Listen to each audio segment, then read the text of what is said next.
Bonjour et bienvenue dans cette nouvelle émission des Clés de la Rénovation. Aujourd'hui, le thème de l'émission, la transition énergétique, c'est du boulot. Tout pour se former, trouver un emploi dans le bâtiment performant et les énergies renouvelables. Avec nous aujourd'hui, qui ont répondu à notre invitation et on les en remercie, Antoine Monteillet, chef de projet éolien offshore chez WPD Offshore France, et Françoise Roland, chef de projet emploi climat énergie à la Maison Lyon pour l'emploi. Merci. Je vais les laisser s'introduire très rapidement, mais avant tout, juste élément de cadrage. Je voudrais juste vous dire qu'aujourd'hui, les chiffres de l'emploi en France, c'est 3,8 millions emplois dans l'économie verte, et que d'après les chiffres de l'étude de l'ADEME que vous pourrez trouver sur le site du Clair dans cette petite production, c'est 280 à 400 000 emplois d'ici 2030. Voilà, c'est juste pour les éléments de cadrage et pour vous donner du baume au cœur. Je vais donc laisser maintenant Françoise et Antoine s'introduire. Françoise, est-ce que tu peux nous présenter la Maison Lyon pour l'emploi et nous expliquer ce que tu y fais ? Alors, la Maison Lyon pour l'emploi, comme son nom l'indique, est basée à Lyon et a une action sur tout le territoire de la métropole de Lyon qui comprend à peu près 1 500 000 habitants. Et l'équipe de la Maison Lyon pour l'emploi regroupe celle de la mission locale qui accompagne les jeunes demandeurs d'emploi et l'équipe de la Maison de l'emploi et de la formation qui accompagne principalement les adultes demandeurs d'emploi, mais aussi des salariés qui sont en reconversion professionnelle. Et particulièrement, la mission que j'anime depuis 2011 porte uniquement sur les emplois et les compétences de la transition énergétique et écologique. D'accord, donc on est très bien tombé. J'espère. Bien sûr. On se disait que comme on était sur une émission qui tournait autour de l'emploi, vous pourriez, pourquoi pas, après vous être présenté, nous expliquer un peu votre parcours personnel, professionnel. Alors moi, à l'origine, je suis économiste, voilà, et j'ai commencé donc après un bac plus 5 en sciences économiques, économie du développement, montage, ingénierie de projets industriels et agricoles. Je suis partie travailler à l'étranger, dans des pays un petit peu improbables, des pays dits en voie de développement, et au retour de ces expatriations, où j'ai appris plein de choses, et notamment déjà, c'était au siècle dernier, il y a très longtemps, j'ai travaillé déjà sur des projets autour de l'économie circulaire, plutôt en Afrique, où on utilise beaucoup plus la ressource, on la gaspille beaucoup moins. Et donc, on est beaucoup plus créatif sur la façon dont on peut utiliser, réutiliser, réparer, réemployer la ressource et les matériaux. Et puis, de retour des expatriations, je suis tombée dans le monde merveilleux de l'emploi, de l'insertion professionnelle, de la ressource humaine, avec un gros ancrage sur les publics demandeurs d'emploi en parcours d'insertion par l'activité économique. Donc là, j'ai travaillé à peu près 20 ans en direction de structure, comme chef de projet sur des plans locaux pour l'insertion et l'emploi. Et à l'approche de la quarantaine, j'ai accompli un rêve que j'avais depuis très longtemps, c'est d'acquérir des compétences dans l'environnement, parce que ça, c'est vraiment ma passion. Et pouvoir associer les deux compétences, l'emploi, la ressource humaine, la formation et le management environnemental, l'environnement en règle générale. Et donc, je suis repartie à l'école, comme quoi on peut se former à tous les âges. Ça, c'est vraiment important de bien le souligner. Et j'ai fait un master spécialisé à l'INSA Lyon, en management environnemental, donc avec un diplôme d'ingénieur. Et avec ça, j'ai pu créer la mission Emploi Vert que j'anime aujourd'hui à la Maison Lyon pour l'emploi. Comme quoi la question valait vraiment le coup d'être posée. On a un très beau et long parcours et qui n'est pas terminé. Ah bah non, certainement pas. Merci. Antoine, est-ce que tu peux de ton côté nous parler de WPD Offshore et des missions que tu y mènes et nous raconter ton parcours ? Oui, alors WPD Offshore est un producteur indépendant d'électricité renouvelable. Donc on construit, on exploite des projets d'éoliennes terrestres, d'éoliennes en mer et des projets photovoltaïques. Donc c'est une entreprise qui est allemande, comme beaucoup de porteurs de projets éoliens, qui a des missions dans à peu près 18 pays. On a à peu près 2000 éoliennes installées aujourd'hui dans le monde pour fournir à peu près 4000 mégawatts. Et donc la particularité de WPD, c'est qu'on fait le développement des projets, la construction et l'exploitation via différentes filiales. Donc nous gérons vraiment l'ensemble des étapes d'un projet. Mes missions en tant que chef de projet, c'est de développer les projets, donc d'obtenir les autorisations de construction, donc identifier les zones, mener la concertation, mener les études techniques et environnementales, obtenir les autorisations pour ensuite que la partie construction puisse prendre la suite. D'accord. Et concernant ton parcours personnel, comment tu es arrivé jusqu'à ce métier-là ? Alors, je suis géographe, donc j'ai un bac+5 en géographie, aménagement du territoire et gestion de l'environnement. Je me suis très tôt intéressé à l'éolien, puisque en m'intéressant aux projets de territoire, je me suis rendu compte que les projets éoliens étaient des projets très importants pour les territoires, mais aussi très contestés. Donc je m'y suis intéressé de très près et je me suis vraiment posé la question de pourquoi c'était si peu développé en France. Et en conclusion de mon mémoire, je me suis rendu compte que l'éolien en mer était vraiment un secteur d'avenir. Donc je suis rentré en stage chez WPD Offshore il y a 10 ans et j'y suis resté depuis. Je suis arrivé dans un monde d'ingénieurs, il n'y avait que des ingénieurs quand je suis arrivé et depuis on s'ouvre à d'autres formations et notamment universitaires qui apportent bien des choses dans ces métiers. D'accord, merci beaucoup. C'est très intéressant d'évoquer un peu vos parcours personnels comme ça. Ça nous permet de voir à la fois que rien n'est figé, qu'on peut toujours avancer et qu'il ne faut pas se limiter à un cadre trop restreint aussi quand on parle de métier et que tout est évolutif. Dans ton parcours, Antoine, ce qui nous permet d'introduire la première partie de cette émission où on va parler un peu des métiers de la transition. Quels sont les métiers de la transition? La transition, c'est quelque chose de très large et de très vaste et on va tenter aujourd'hui ensemble d'essayer d'expliquer un peu concrètement quels sont les métiers à l'œuvre dans cette transition. Je me tourne vers toi d'abord, Antoine, et je m'appuie un peu sur ce que tu viens de nous dire. L'émission que tu as aujourd'hui chez WPD Offshore t'amène probablement à avoir une vision très large de ce qu'implique en fait un projet d'installation d'énergie renouvelable. Est-ce que tu pourrais nous parler des métiers que tu croises tout au long de tes journées, dans le montage de tes projets, et des métiers qui sont probablement très techniques, et peut-être d'autres plus de coordination, de montage de projets? Je te laisse la parole. Oui. Alors sur tous les projets d'énergie renouvelable, que ce soit de l'éolien terrestre, de l'éolien en mer ou du photovoltaïque, il y a quatre grandes phases qui vont polariser différents métiers. On est aujourd'hui sur l'éolien en mer, notamment dans la phase de développement et d'études. Donc il y a une multitude de métiers qui sont associés. Le mien en tant que chef de projet très global, de chef d'orchestre on va dire, mais pour avoir les autorisations, pour mener le développement d'un projet au bout, il faut mener beaucoup d'études techniques et environnementales. Donc pour ça on fait appel à des bureaux d'études spécialisés dans différents secteurs, que ce soit en acoustique, en biologie marine, des bureaux d'études paysagers.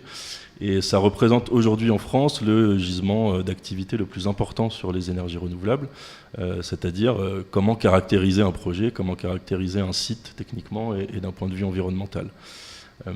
Le deuxième secteur, c'est la construction. Sur l'éolien terrestre, aujourd'hui, il y a un gisement d'emploi dans le génie civil notamment très important pour la construction.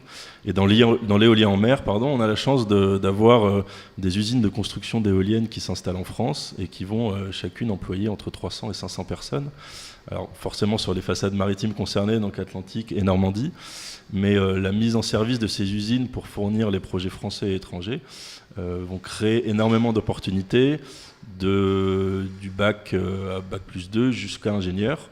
Donc on retrouve vraiment toutes les palettes de métiers, des métiers qui existent peut-être déjà en France. On parlait de la chaudronnerie, de la soudure, d'électriciens, d'électromécaniciens. C'est des métiers qui sont demandés dans ces usines. Et enfin, l'exploitation des projets.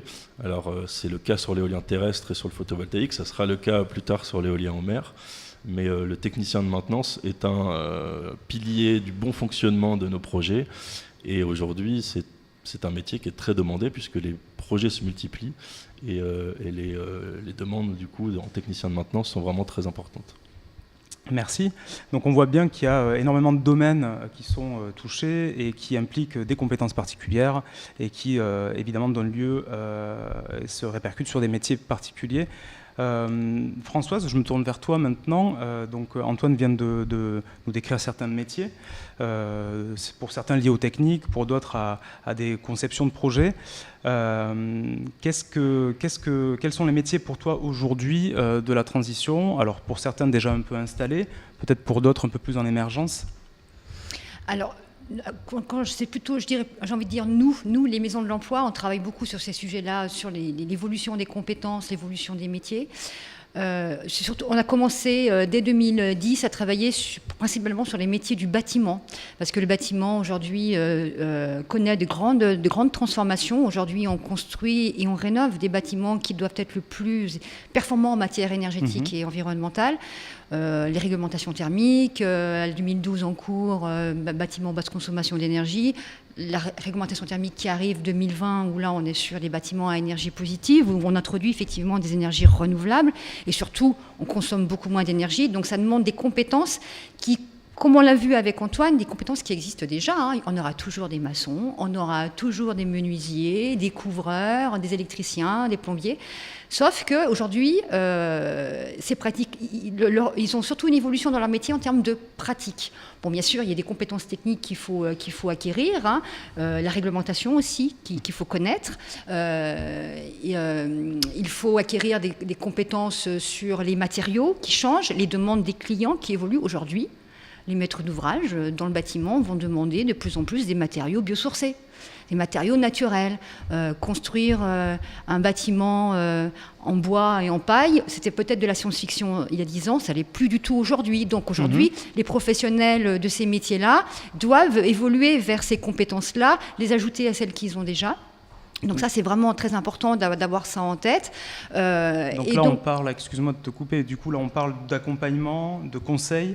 Par exemple, ça peut être des métiers comme économe du bâtiment. Absolument, économe du bâtiment. Tous les conseillers aussi Info-Énergie qui vont recevoir les demandes d'information de propriétaires qui veulent engager des travaux de rénovation énergétique dans leur logement, que ce soit en maison individuelle ou en copropriété, et qui ont besoin d'informations précises et surtout d'un accompagnement, d'une guidance pour faire les bons choix. Et après, définir les bons travaux, pas uniquement des travaux isolés, mais des bouquets de travaux, travailler en offre globale.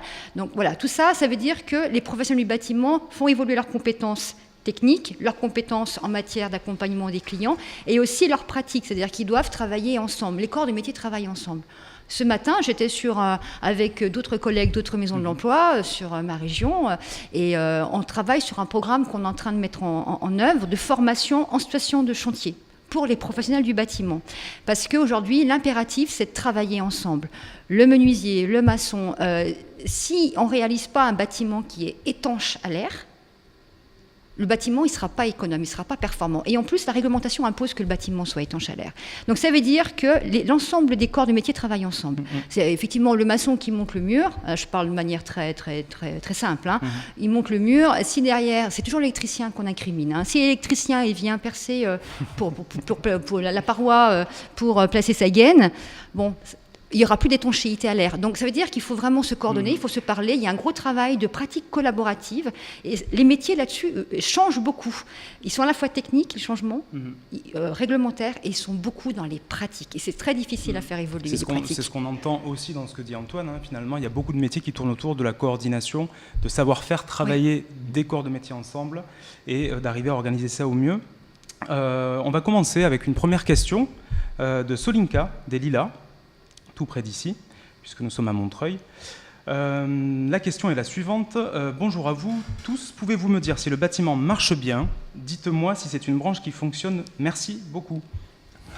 Question large, mais qui fait sens. Et qui permet effectivement de bien introduire le sujet. Oui, effectivement, le bâtiment a connu, comme tous les domaines d'activité, 2014 jusqu'à 2016, la crise était vraiment bien présente. Donc on a vu, nous, une vraie baisse d'activité, la destruction d'emplois, des recrutements qui ne se font plus, des entreprises en difficulté. Aujourd'hui, on a passé ce cap-là et on en a profité pendant cette période-là pour travailler sur la formation. Voilà, il y avait moins d'activité, donc c'était le bon moment pour se former. Donc pour répondre à la question de Solinka, effectivement, oui, le bâtiment aujourd'hui... le bâtiment, c'est le plus gros employeur, Et à la fois, c'est le plus gros consommateur d'énergie et le plus gros émetteur de gaz à effet de serre. Donc, tout est à faire Donc, sur tout le est à bâtiment. faire sur les métiers de la rénovation. Le bâtiment, le plan de rénovation énergétique de l'habitat en France, 500 000 logements à rénover chaque année. Rénover énergétiquement. Donc, vous imaginez l'ampleur du chantier. C'est colossal. Sur tous les territoires, on a pratiquement aujourd'hui... sur beaucoup de territoires, que ce soit des territoires ruraux, des territoires très urbains comme la métropole de Lyon, on a des plateformes de rénovation énergétique de l'habitat. Donc c'est-à-dire qu'il y a des moyens qui sont vraiment dédiés, il y a des efforts qui sont faits de manière importante en matière de dotation financière pour engager des travaux.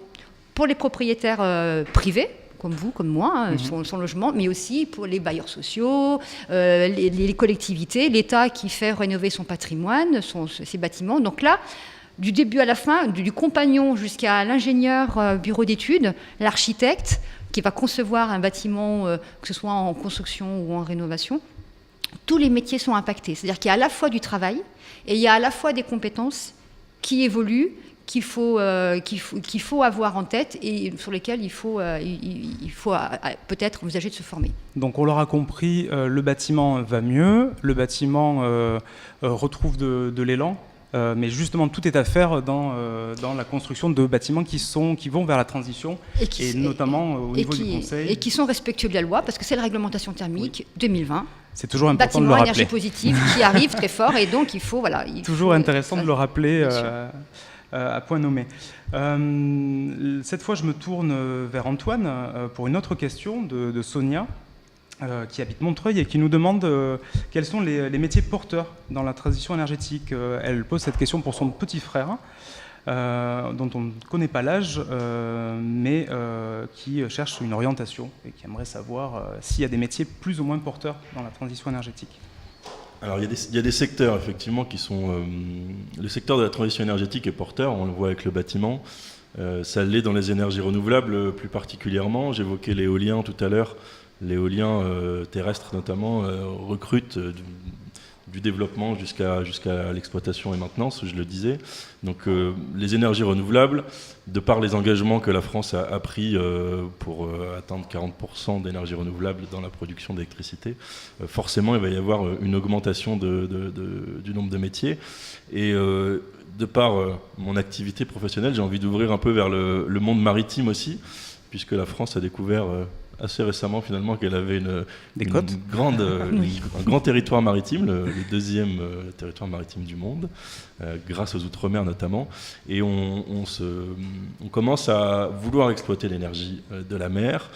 Mais comme toute nouvelle activité, il y a qui arrivent dans un territoire, il faut bien organiser, bien aménager le territoire maritime. Donc la première étape qui est en cours, c'est... faire une sorte d'aménagement du territoire maritime. Donc il y a un gisement d'emplois intéressant aussi dans la connaissance de ce milieu maritime, par les nombreuses études qu'il faut y mener, et puis ensuite par l'aménagement et réfléchir à une coactivité possible entre tout ce qui peut se faire en mer. Donc c'est à la fois un mélange entre le monde maritime et les énergies renouvelables, arriver à faire coexister ces deux activités. Ce sera à mon avis un des secteurs porteurs dans les années à venir. D'accord, merci beaucoup. Ça me permet d'enchaîner un peu sur la question des territoires. On en parlait avant l'émission. Aujourd'hui, la transition doit être menée avant tout par les territoires, sur les territoires et pour les territoires. Est-ce qu'il y a des métiers aujourd'hui déjà détectables qu'on peut évoquer sur l'accompagnement de ces territoires à la transition ? Oui, dans les collectivités, aujourd'hui, on a des chargés de mission, des chefs de projet, en tous les cas, des personnes dont le profil est plutôt un profil généraliste, hein, comme Antoine ou comme moi, et puis qui ont fait évoluer leurs compétences vers les questions environnementales et énergétiques. Donc c'est surtout profil chargé de mission, chef de projet, qui vont accompagner, qui vont mettre en œuvre des plans climat-énergie territoriaux à l'échelle d'une collectivité, d'une ville par exemple. Nous, par exemple, la métropole de Lyon a un très gros plan climat qui est très ambitieux, qui est très porté. Et donc là, c'est beaucoup de travail parce qu'il faut coordonner des actions à la fois d'entreprises, de décideurs, des élus. De tout un écosystème. Voilà, donc effectivement, tout un écosystème d'acteurs qu'il faut faire travailler ensemble avec des objectifs qu'il faut définir. Donc ça, c'est vraiment un travail d'animation territoriale, de recherche de solutions aussi, beaucoup de travail de benchmarking, c'est-à-dire qu'il faut aller chercher des expériences ailleurs, voir un petit peu ce qui se passe, et puis rapporter ça et faire des propositions. Donc là, c'est vraiment sur un profil développeur. Est-ce qu'on peut préciser ce qu'on entend par benchmarking? Aller chercher des ressources d'expérience, d'action, dans ce qui a déjà été fait ailleurs. Voilà. Et puis s'en inspirer pour adapter et trouver des solutions qui correspondent aux besoins de son territoire ou de son entreprise. Voilà. Donc, juste pour donner un petit peu un repère, c'est chargé de mission, ça peut être plan climat-énergie, agenda 21, et puis les territoires à énergie positive pour la croissance verte, les fameux TEPCV, ou TEPOS, c'est les territoires à énergie positive pour territoires à énergie positive, tout simplement. Voilà, donc ça, c'est effectivement, c'est libellé d'emplois que l'on peut trouver. On peut d'ores et déjà trouver. C'est un profil développeur, ingénieur projet. Antoine, vous voulez réagir, pardon? Oui, à tous les niveaux de la collectivité, de la commune, communauté de communes jusqu'à la région, on se rend compte que ces territoires ont envie de reprendre en main aussi les différents projets de transition énergétique qu'il y a. Alors, je parle notamment des énergies renouvelables. Et de notre côté, on a toujours des interlocuteurs, en tout cas, qui sont mis à disposition de ces collectivités pour nous accompagner, pour nous aider. Et je pense qu'il y a aussi des opportunités dans ces différentes collectivités, vraiment à tout niveau, à toutes les échelles, pour pouvoir accompagner les porteurs de projets de manière à ce que le projet qui s'installe sur le territoire réponde au mieux aux besoins et puis maximise les retombées, on va dire, économiques ou professionnelles pour ces territoires. Donc, comme le disait Françoise, on est bien là dans des métiers de développement, de facilitation et d'articulation de dispositifs, de politiques et de compétences et de métiers. Pour continuer un peu sur les métiers de la transition, je voulais vous demander si, d'après vous, il y avait, alors tu l'as un peu évoqué déjà, certains métiers en émergence, mais tout à l'heure, Françoise nous parlait de métiers liés au bâtiment, en lien avec l'économie numérique. Est-ce que ce sont des métiers qui émergent et quels sont les types de compétences requises pour ces métiers-là ? Absolument. Le numérique aujourd'hui vient vraiment impacter l'effort de transition énergétique et écologique dans le bâtiment. Aujourd'hui, la compétence qui vraiment monte beaucoup, on fait de plus en plus nous d'informations sur ces compétences-là, sont les compétences autour de la modélisation numérique du bâtiment. Alors c'est un acronyme anglais, alors je vais le dire une fois, c'est le BIM, mais c'est important de savoir ce que c'est. Parce qu'effectivement, après, dans une recherche d'emploi, que l'on vienne du numérique ou que l'on vienne du bâtiment, les deux entrées sont possibles. Le BIM, qui veut dire Building Information Modeling, c'est un acronyme anglais. On va entrer dans une maquette numérique du bâtiment, toutes les données qui concernent ce bâtiment, de la conception jusqu'à la fin de vie du bâtiment. Ça va permettre à la fois d'anticiper potentiels problèmes de construction, de mise en œuvre, d'exploitation du bâtiment. Ça va permettre aussi à ceux donc les professionnels qui vont construire le bâtiment, de travailler ensemble, ces fameuses pratiques collaboratives dont on parlait tout à l'heure, autour d'une modélisation numérique qui est beaucoup plus fiable qu'un plan papier, où qui peut être daté, qui peut être erroné, sur lesquels les données ont pu changer, on n'a pas pu les actualiser, qui n'est pas du tout dynamique. Donc aujourd'hui, on voit apparaître un nouvel outil de travail sur les chantiers de bâtiments, construction ou rénovation, c'est la tablette numérique, qui est manipulée par les BIM managers, donc ceux vraiment qui coordonnent toutes ces données-là et qui les font vivre et qui les mettent à disposition des professionnels du bâtiment, mais aussi par le fameux maçon, le fameux menuisier, qui vont aussi utiliser la modélisation, la maquette numérique du bâtiment pour se repérer, savoir faire des réservations, anticiper des travaux, faire des choix. Voilà. Donc, à nouveau, les pratiques professionnelles, elles changent avec cette pratique-là. Donc, c'est-à-dire qu'il y a vraiment des métiers associés au BIM, c'est-à-dire il faut produire la maquette. Donc c'est le BIM modeler. Il y a toute une chaîne. Il y a toute une chaîne de métiers. Voilà, et ça c'est vraiment des métiers sur lesquels il faut être attentif parce que en termes de parcours professionnel, les personnes qui viennent du bâtiment. Un petit exemple, mardi, on a fait une animation justement sur ces métiers du BIM et on avait dans l'assistance des demandeurs d'emploi, un qui vient du numérique, un qui vient du bâtiment. Et ils se sont rendus compte qu'en échangeant, ils s'apprenaient beaucoup l'un à l'autre. Et le professionnel du bâtiment, il s'est rendu compte qu'effectivement, il avait beaucoup de connaissances qui pouvaient vraiment être utiles pour aller vers ces métiers-là. Donc il fallait qu'il acquiert une formation numérique et et l'autre demandeur d'emploi devait acquérir une formation plutôt en thermique du bâtiment pour pouvoir optimiser sa compétence première en numérique. Mais voilà, donc avoir les deux compétences, c'est intéressant. D'accord, merci. Et on peut rappeler, sans rentrer forcément dans le détail, qu'il y a toujours des métiers liés à la domotique. Oui, ou absolument, au bien sûr. Smart grid, donc notre anglicisme sur les réseaux intelligents qui sont en train d'émerger petit à petit. Domotique, effectivement, pour des personnes qui viennent de l'électrique, de l'électrotechnique, l'électromécanique, ce sont des très bonnes voies d'évolution professionnelle. Donc, quels que soient vos domaines d'appétence, sachez que vous pouvez œuvrer pour la transition énergétique. C'est toujours important de le rappeler, puisqu'on est quand même là sur beaucoup de profils où les gens veulent faire des métiers aussi par conviction, et donc qui parfois se demandent s'ils peuvent vraiment amener leurs compétences et leur pierre à l'édifice. Pour continuer et conclure sur cette première partie autour des métiers de la transition, et plutôt une question autour de l'évolution des métiers, donc pour des gens qui sont déjà en entreprise, qui sont déjà des professionnels, est-ce qu'il y a des possibilités d'évolution, de formation quand on est déjà salarié? Je prends par exemple la question de Jacques de Nantes, qui est coordinateur de projet d'urbanisme, et qui souhaitait introduire et se former à des compétences sur les ENR pour pouvoir mieux les intégrer dans le champ de son activité professionnelle. Quelles sont les solutions qui peuvent s'offrir à lui? On parlait des smart grids à l'instant. Peut-être effectivement, si Jacques vient de l'urbanisme, effectivement, à l'échelle d'un quartier ou d'un territoire précis, mettre en œuvre des solutions qui utilisent de manière optimale l'énergie, en production et en utilisation. Voilà, donc Jacques, à partir de compétences en urbanisme, si je comprends bien, il faudrait qu'il se forme quand même sur production, exploitation de systèmes avec des énergies renouvelables, voilà, sur différents procédés, différentes techniques, et après qu'il puisse, voilà, en tant qu'urbaniste, formuler des projets. Et quelles seraient les solutions qui s'offriraient à lui pour accéder à des formations? S'il est salarié, eh bien, en tant que salarié, il a forcément des droits à la formation. Donc ça, il faut qu'il regarde en fonction de chaque situation individuelle. On n'a pas tous le même crédit de droit. Mais bon, aujourd'hui, il y a une réforme de la formation professionnelle qui va être, je pense, très aidante pour évoluer vers ces compétences-là. Parce qu'il y a vraiment un focus qui est mis sur les compétences de la transition énergétique et écologique. Donc je pense que là, il faut qu'il regarde ça. Donc en tant que salarié, il a des crédits, il a des droits à la formation, parce qu'il a cotisé un certain nombre d'heures, qui pourra être converti en montant en euros, donc il pourra acheter de la formation. Il faudra qu'il trouve la bonne formation, mais autour de lui, c'est ce qu'il faut qu'il regarde.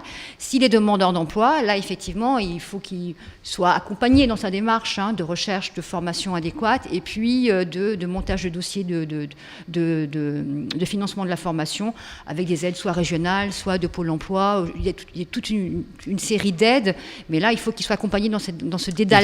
C'est pas toujours simple. C'est un métier d'identifier ces aides-là. De toute façon, il faut qu'il aille justement vers les structures de renseignement, les organismes Absolument. de formation professionnelle. S'il est salarié, effectivement, il y a des bureaux de gestion des ressources humaines, de transition professionnelle, et s'il est demandeur d'emploi, bien sûr commencer par Pôle emploi et après évoluer vers des accompagnements renforcés tels que peuvent les apporter les maisons de l'emploi, les plans locaux pour l'insertion et l'emploi. Il y a beaucoup de possibilités, et puis aussi il y a beaucoup d'associations aujourd'hui qui accompagnent les demandeurs d'emploi sur des profils cadres, formation supérieure, pour la reconversion professionnelle.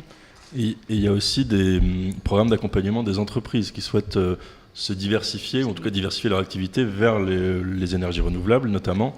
Je pense à ça parce que tous les projets d'énergie renouvelable sont des projets d'urbanisme finalement qui doivent s'intégrer dans les plans d'urbanisme. Et de manière plus générale, certaines entreprises qui travaillent dans certains secteurs d'activité ont déjà les compétences pour travailler dans les énergies renouvelables. Et il y avait un programme qui était porté par le syndicat des énergies renouvelables qui s'appelait Windustry, qui n'a pas été reconduit mais qui a aidé beaucoup d'entreprises à accéder au marché de l'éolien notamment, en faisant ce fameux benchmarking, ce retour d'expérience, et en finançant des audits de manière à pouvoir les aider à franchir les différents paliers pour accéder au marché. Donc des entreprises qui travaillent dans les télécommunications, dans l'urbanisme ou dans tout autre domaine d'activité peuvent facilement accéder au métier de la transition énergétique. D'accord. Donc si vous êtes déjà salarié de votre entreprise et que vous êtes motivé pour la faire entrer dans le monde de la transition énergétique, vous pouvez le faire. Exactement. On va conclure cette première partie en vous rappelant que vous cherchez un emploi dans la transition énergétique. N'oubliez pas de consulter les offres d'emploi sur le site du Clerc, très bien fourni et remis à jour quotidiennement. On va passer à la partie maintenant qui nous intéresse après avoir parlé des métiers. Pour accéder à ces métiers, l'étape préliminaire, souvent, c'est la formation. Donc j'aimerais discuter avec vous maintenant des différents parcours de formation qui peuvent s'offrir aux individus qui souhaitent travailler dans les énergies et la transition énergétique. Je me tournerai peut-être d'abord vers Antoine, puisqu'on l'évoquait un peu plus tôt. Aujourd'hui, il n'est pas forcément nécessaire d'avoir un bac, voire un bac plus 2 ou un bac plus 3, bac plus 5 pour travailler dans la transition énergétique. Et il y a déjà des métiers existants donc, qui permettent de travailler dans ce sens. Est-ce que tu peux nous en parler un peu ? Oui, alors effectivement, on l'évoquait tout à l'heure, il y a déjà un bon nombre de métiers qui existent et qui œuvrent pour la transition énergétique sans forcément le savoir. Quand un chaudronnier ou quand un soudeur soude de tôle d'acier pour un mât d'éolienne, il œuvre pour la transition énergétique, mais il ne le sait pas forcément, ou en tout cas s'il le sait, c'est peut-être un peu plus valorisant. Ou quand certains techniciens font le raccordement électrique, que ce soit un raccordement électrique d'un parc éolien ou d'une centrale à charbon, c'est le même métier, mais pourtant c'est pas la même finalité. Donc il y a déjà beaucoup de métiers et de formations du coup qui permettent d'accéder à des compétences peut-être générales, mais une fois qu'on a ces compétences-là, il est possible d'évoluer vers des métiers de la transition énergétique sans pour autant avoir des formations spécifiques. Cela dit, il existe aussi des formations à bac ou à bac plus 2 qui permettent d'accéder à des spécialisations. J'évoquais tout à l'heure les techniciens de maintenance. Il existe peut-être une petite dizaine de BTS en France qui forment techniciens de maintenance éolienne, donc c'est vraiment très ciblé, très précis. Il y a un socle de compétences communes avec des électriciens ou des électromécaniciens, mais il y a une spécificité à l'éolien, notamment sur le travail en hauteur ou sur l'habilitation à manipuler certains éléments qui font qu'on peut accéder à ces métiers-là. Et est-ce que par exemple aujourd'hui on a des CAP, donc comme tu peux les évoquer, sur des métiers qui ne sont pas directement liés à la transition, mais qui commencent à intégrer des modules en lien avec des énergies renouvelables par exemple ? Oui, alors la chaudronnerie par exemple, c'est ce qu'on dit un métier en tension, c'est-à-dire qu'il y a énormément de besoins de chaudronniers et très peu de candidats finalement. Et ça on le retrouve notamment sur... je pense à STX, les chantiers de l'Atlantique, qui construisent des fondations pour les éoliennes offshore, pour l'étranger pour l'instant, mais qui ont vraiment des besoins importants de chaudronniers. Et donc c'est une formation générale qui permet après de se spécialiser sur la transition énergétique. Merci. Du coup, si j'ai besoin de m'orienter, de m'informer sur les différentes formations possibles, je m'y prends comment ? C'est quoi le parcours ? Nous, ce qu'on recommande systématiquement en tant que professionnel de l'accompagnement à l'emploi, c'est pour savoir quelle formation il faut faire, il faut savoir de quelles compétences j'ai besoin. Et pour savoir de quelles compétences j'ai besoin, il faut savoir quel métier je veux faire. Donc le préalable pour nous, c'est identifier le métier. Donc il ne faut pas avoir peur lorsqu'on est en recherche d'emploi ou même lorsqu'on est encore scolaire, lorsqu'on est en phase d'orientation scolaire, définir le diplôme que l'on veut faire et puis le type de formation longue ou courte. Eh bien, c'est ne pas avoir peur de faire des enquêtes métiers, aller rencontrer des professionnels, mettre à profit le stage de 3e. Voilà. Quand on est au collège, on n'a pas forcément une idée très précise du métier qu'on veut faire, mais voilà, on peut déjà explorer quelques pistes. Donc rencontrer des professionnels, leur poser des questions, aller à leur rencontre. Si c'est possible aussi de faire des petites immersions professionnelles, des petits stages. L'immersion va permettre d'observer un professionnel ou des professionnels d'un métier qui a priori nous intéresse. Ça va nous permettre à nous, en tant que personne en recherche d'orientation, de se dire « Ouh là là, je vois que ça se passe comme ça, cette activité-là, elle me plaît ou elle ne me plaît pas ». Donc ça permet de valider ou d'invalider une idée ou un projet. Je me rends compte que ce métier-là nécessite telle compétence, il faut savoir faire ça. Ça nécessite aussi telle qualité, parce qu'un métier, tous nos métiers ne sont pas faits que de choses qu'on sait faire, c'est aussi des choses qu'on aime faire naturellement. Donc ça, c'est important de bien l'avoir en tête aussi, donc des qualités, des capacités. On parle d'habiletés aussi, des habiletés naturelles, des choses qu'on fait comme ça, de manière assez naturelle. Donc ça, c'est des points forts, donc il faut bien identifier ça. Et puis, c'est identifier aussi ses points faibles, des choses qu'on ne sait pas faire. Dans le métier, il y a des compétences particulières, des gestes techniques.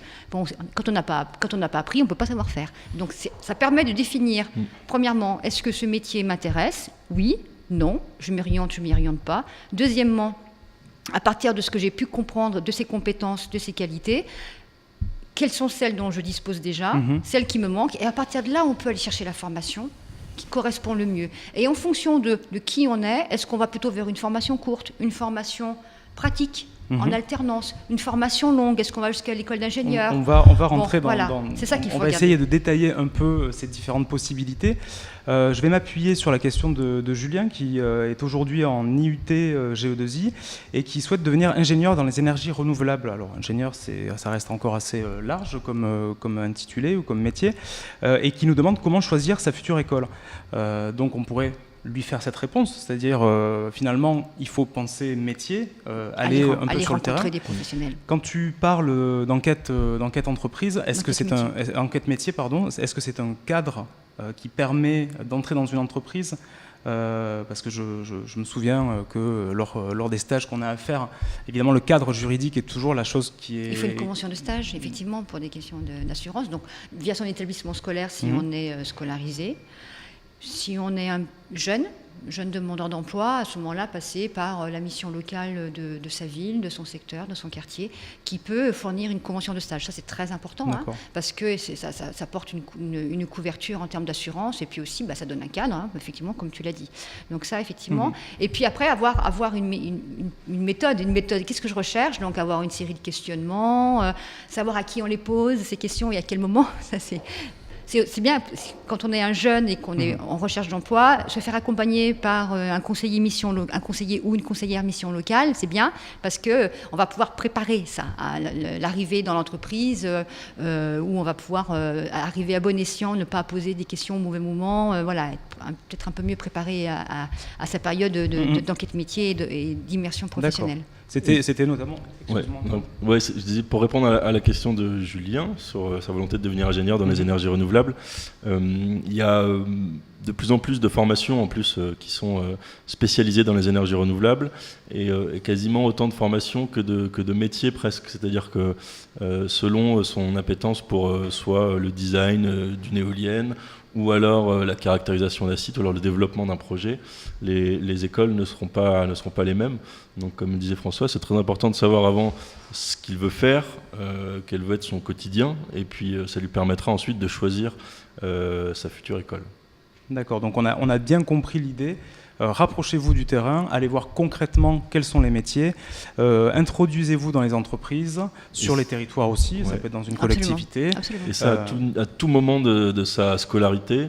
Moi j'ai un parcours universitaire, j'ai pas eu l'occasion de faire de stage malheureusement, et ça nous a, je trouve que l'université est du coup un peu déconnectée du monde de l'entreprise, donc j'incite fortement tous les gens à se rapprocher des entreprises, à questionner tous les métiers qui les intéressent pour pouvoir se faire un avis. Oui, c'est un peu le paradoxe, c'est que quand on est dans un parcours de formation, on pense probablement que l'institution va nous amener toutes les clés, toutes les pistes, et qu'en fait, souvent, il faut soi-même faire évoluer l'institution en allant les chercher, ces pistes sur les territoires. Je continue avec une question de Mohamed, et je me tourne plutôt vers toi, Antoine, qui est ingénieur en télécommunications. Il a 10 ans d'expérience, il est ingénieur, chef de projet, et il veut se reconvertir dans les énergies renouvelables.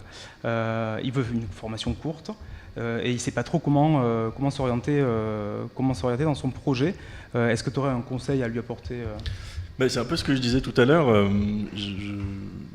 Je pense qu'il n'y a pas forcément de formation nécessaire. Si l'ingénieur en télécommunications, il a déjà toutes les compétences qui lui permettent d'accéder. Alors ça dépend à quel métier ils pensent, mais les télécommunications, c'est des choses qui sont utilisées dans la mise en place de projets d'énergie renouvelable. Donc il peut aisément faire la démarche d'intégrer une entreprise dans les énergies renouvelables en mettant en avant ses 10 ans d'expérience. Nous, on a recruté récemment 3 personnes au niveau ingénieur qui n'ont pas forcément d'expérience dans les énergies renouvelables, mais par contre de l'expérience dans l'offshore pétrolier. Alors tant mieux s'ils s'orientent vers les énergies renouvelables, mais voilà, il y a un socle de connaissances et de compétences qui lui permettent d'accéder à ces métiers d'énergie renouvelable sans forcément faire de formation. Cela dit, il y a des formations continues tout à fait intéressantes après qui permettent de se spécialiser dans les énergies renouvelables, mais c'est un peu la même réponse que pour la question d'avant, ça dépend quel métier il cible. On a bien compris que la première étape, c'est toujours de penser métier, pour ensuite revenir vers les parcours de formation. Et là, on a déjà des organismes, on a des acteurs comme vous qui êtes là sur les territoires pour orienter au mieux les personnes en recherche de formation. Tu viens de l'aborder dans ta réponse, la formation continue. Formation initiale, formation continue. Aujourd'hui, évidemment, quand on parle formation, la première chose qui nous vient à l'esprit, c'est la formation initiale, puisque ça évoque souvent plutôt les jeunes en recherche de formation initiale, mais sur un domaine en émergence qui est en tension sur certains métiers, ça veut aussi dire qu'on va devoir s'appuyer sur des gens formés dans des logiques de formation continue. Aujourd'hui, où est-ce qu'on en est sur la formation continue, sur la transition énergétique? Est-ce que ça progresse? Alors aujourd'hui, tous les cursus de formation continue, qu'ils soient techniques, technologiques, professionnels ou universitaires, intègrent les données. On appelait encore ça le développement durable, mais la transition en règle générale, c'est-à-dire effectivement de quoi on parle, c'est quoi les enjeux, et à partir de là, sur un domaine d'activité sur lequel on se forme, quelles sont à la fois la réglementation, les technologies, les évolutions qu'il faut prendre en compte. Donc aujourd'hui, les parcours de formation intègrent ces données-là directement dans les contenus de formation.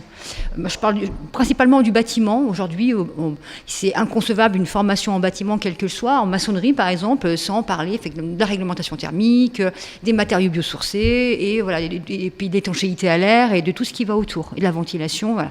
Donc on a intégré effectivement ces éléments-là qui amènent derrière à des professionnels qui sont capables de bosser, de travailler avec d'autres professionnels, d'autres corps de métier. Donc ça, c'est sur la formation continue. Et après, sur une question que tu as abordée aussi, les jeunes, effectivement, ils ont le choix d'aller vers une formation continue classique, c'est-à-dire on enchaîne les années d'études, ou on fait une formation plus courte en apprentissage, en alternance, ça c'est tout à fait possible. Mais après, ce qu'on voit de plus en plus, ce sont des personnes qui travaillent déjà, qui sont salariées, ou qui sont en rupture, en recherche d'emploi, ou qui ont négocié une rupture professionnelle parce qu'ils ou elles veulent passer à autre chose. Et là, effectivement, on est plus sur des étapes de reconversion ou d'élargissement professionnel. Donc c'est là où il y a tout l'enjeu, effectivement, de trouver la bonne formation au bon moment.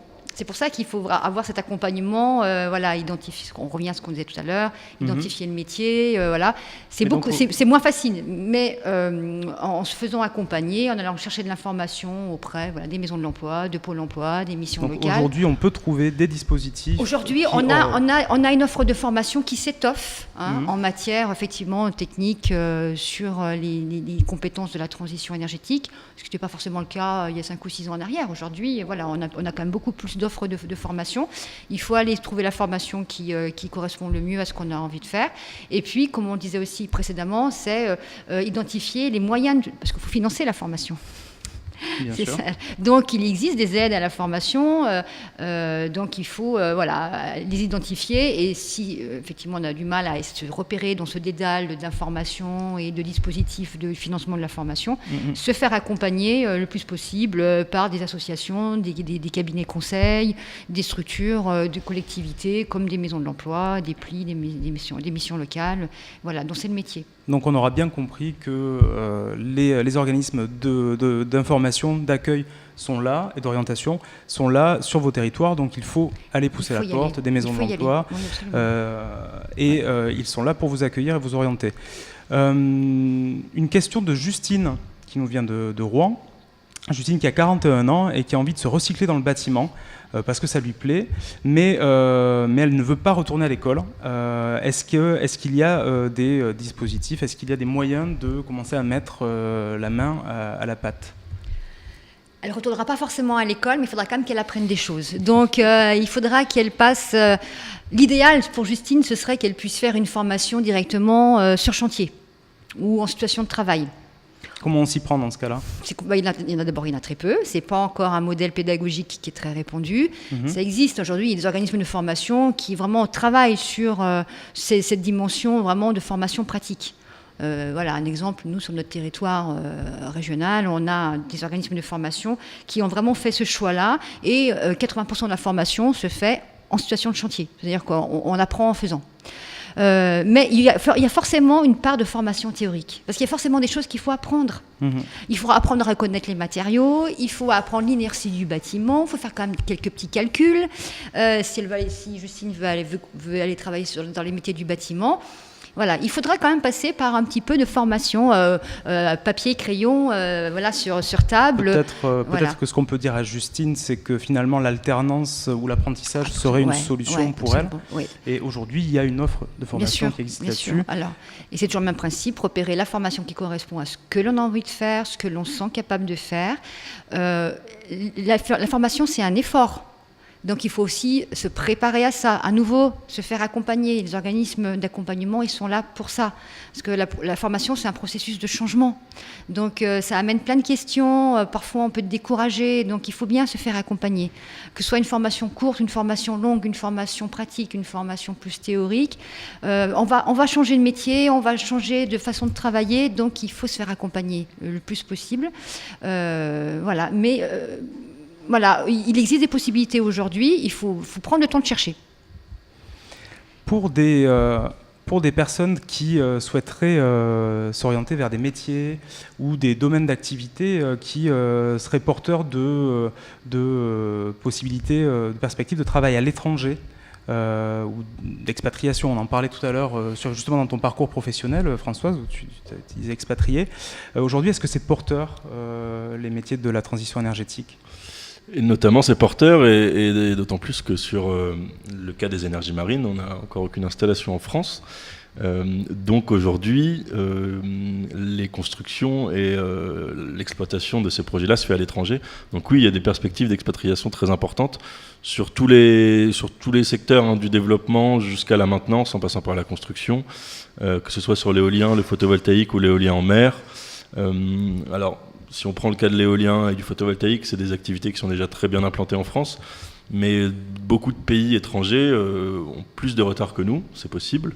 Donc ils commencent juste à lancer la filière, et donc là il y a des entreprises françaises qui se positionnent sur ces marchés-là, donc il y a une grosse perspective d'expatriation.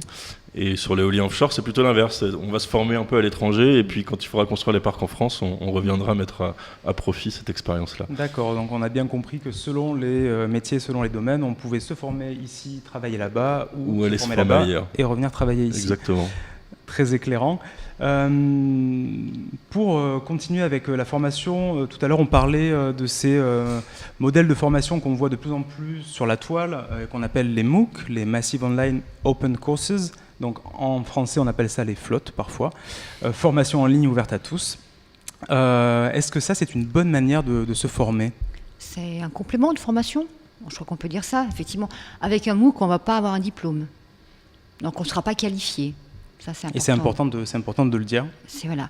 Un MOOC qui va vous permettre d'acquérir des connaissances plus que des compétences, parce qu'on apprend des matériaux, des techniques, mais on ne va pas mettre en pratique directement derrière son écran. Donc c'est bien d'avoir soit un métier de base, voilà, soit d'avoir déjà engagé un processus de formation sur un métier qu'on a identifié. Et le MOOC va permettre effectivement de conforter des compétences, des connaissances, d'aller plus loin aussi, peut-être dans des choses qui nous intéressent plus, voilà, dans des domaines d'activité. On se dit, tiens, moi je me ferais bien une petite spécialisation là-dessus, donc je commençais à regarder un petit peu ce qu'il y a comme MOOC qui peut m'apporter, voilà, déjà un premier niveau de connaissance, et après ça peut amener de l'appétit pour aller plus loin dans la formation.